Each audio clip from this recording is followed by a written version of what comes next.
What you got, Jay? Well, remember how I was looking through my auntie's old stuff? This is stuff from the 90s. Things 30-year-olds played with as kids. Crazy. Yeah, like, what in the world is this?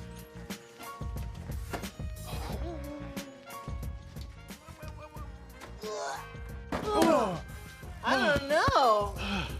Let's plug it in and find out. Okay.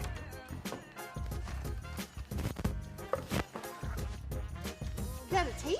Yeah. I think it goes in here.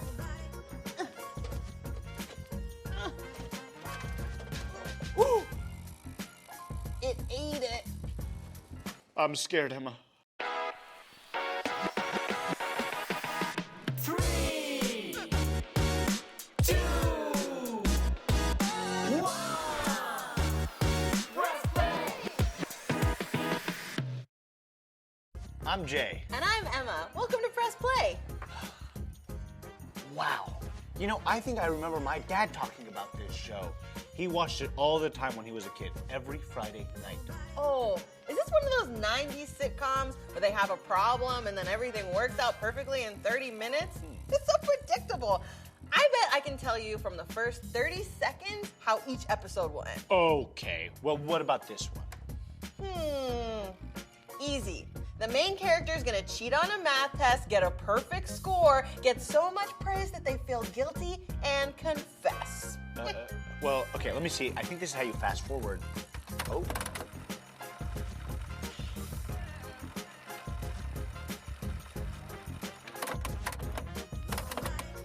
Told ya. Okay.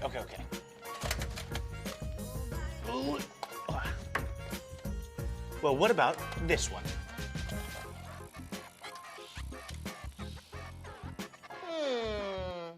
I'm gonna say, main character gets in a fight with a neighbor, gets a black eye, tries to cover it up with mom's makeup. Mom finds out, forces the two to make up and work it out, and they realize they have a lot in common and then become best friends. Okay, well, let me see. How are you doing this?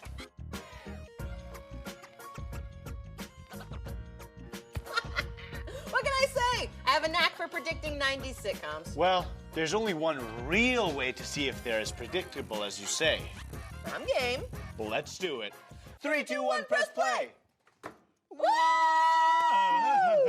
Wow! Where are we? Emma, you should know, right? Yep, we're at a place called Chuck E. Cheese. He's a cool mouse with an attitude that serves pizza to kids. It's Friday night. We're playing skee ball because that's what people did. And our best friend is going to enter talking about pizza in 3, 2, 1. Sup, homies? It's your best bud, Muriel. Who's hungry for some za?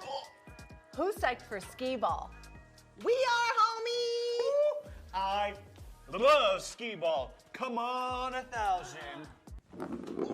Yes! Tickets! I'm on my way to a big prize. Jay, one problem. That was actually my last skee ball. You took it from me. I did? Yep, you did. Oh, sorry, Muriel. I guess you want these ticks, huh?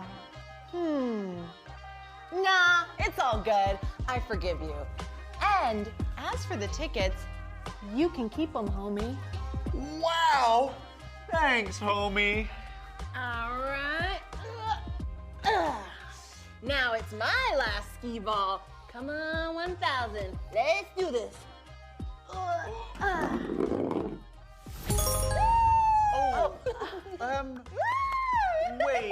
Wait. I think that was actually my skee ball. Are you sure?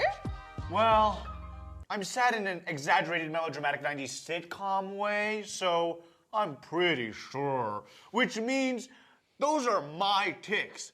I'm gonna use them to buy the biggest teddy bear in the mall, and I'm gonna name him Teddysaurus Rex. Gimme! But Jay, remember how I forgave you? Yeah, Jay. Seems like you have a decision. Hey, Muriel, doesn't this remind you of a story? Wait, did you know that this was all gonna just happen? Maybe I did, maybe I did.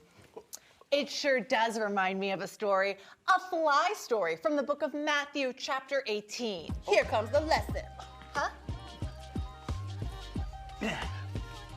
Huh? Oh, nothing. Please continue.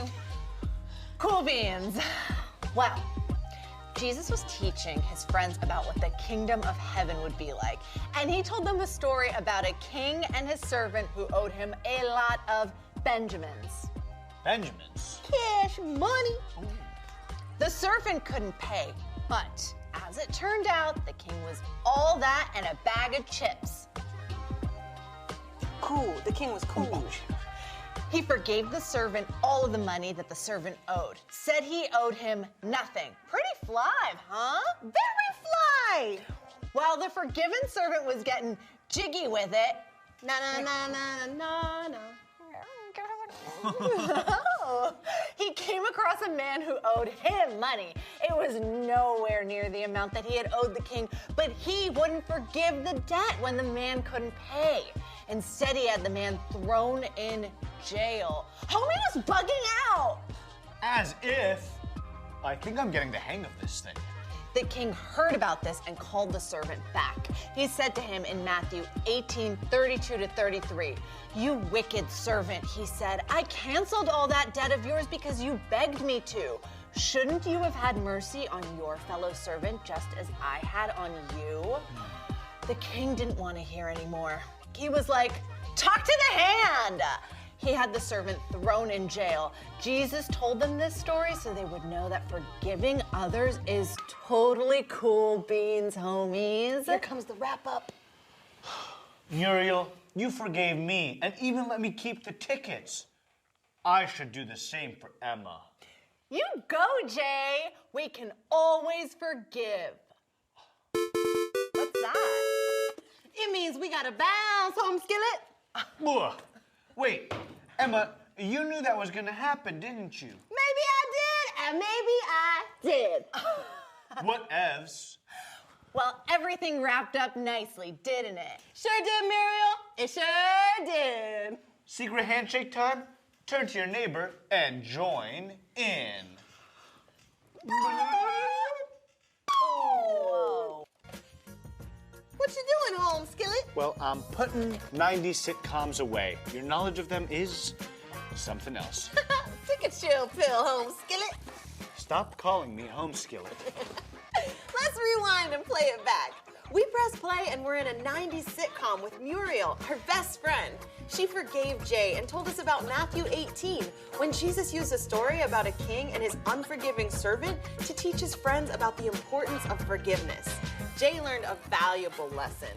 Didn't you, Jay? Yes. It all wrapped up nicely with the idea that we can always forgive. Are you holding something against someone? Maybe today is the day to forgive because God has forgiven us of so much. Remember, trends come and go, but Jesus is always trending. Now it's time to Drop the verse. We're dropping the verse. Is it that time already? Here we go. Okay. What is that verse? Let's drop it. Jesus Christ is the same yesterday and today and forever. Hebrews 13:8. Hebrews 13:8. One more time. Jesus Christ is the same yesterday and today and forever. Hebrews 13:8.